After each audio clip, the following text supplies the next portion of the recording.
Hi group. I just wanted to give you a little introduction to the classroom because it's important that you view the classroom in a certain way to get the best out of this.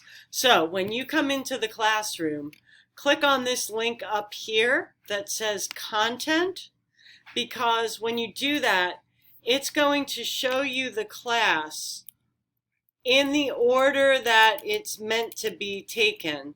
So for example, when you come in, you'll see here's the links for syllabus and ask the professor an introduction. If you click on week 1 from here, this will take you into everything we're going to do in week 1 in order. And I know you can see what you have to read, what you have to do, and then the discussion link is right here, and the assignment link is right here. I know sometimes people have had some difficulty thinking that things are really disorganized, and they do look disorganized if you look at things by category. So for example, if I click on discussions, it's just going to give you a link of a list of the discussions, and they're not necessarily in the right order.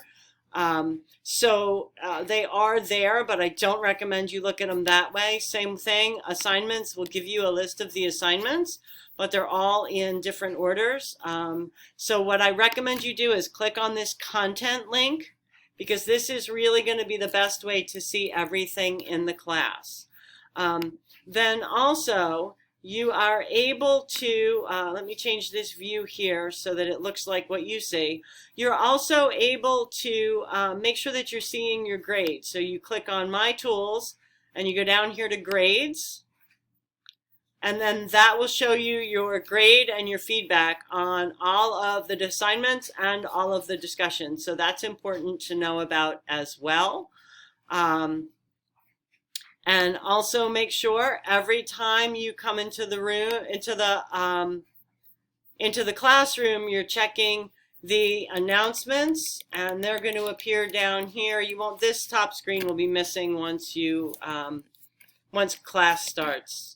This class access information that'll be gone when class starts. And when you come into the classroom, you'll see the announcements. Make sure that you always check those announcements, because that's where I put important information for the week, including a review of what we're going to do over the week. Under My Tools, you'll see you also have the ability to look at your progress and a bunch of other things if you've never looked at that. And under Resources is Turn It In, which is actually embedded, so you'll just get to that automatically when you turn something in, and the library link as well, and the link to the Effective Writing Center. So please let me know if you have any questions. And again, the best way to look at this class is when you come in, you'll be on the home page, take a quick look at the announcements, and then click Content and go right to the week that we are working in. As always, if you have questions, give me a call.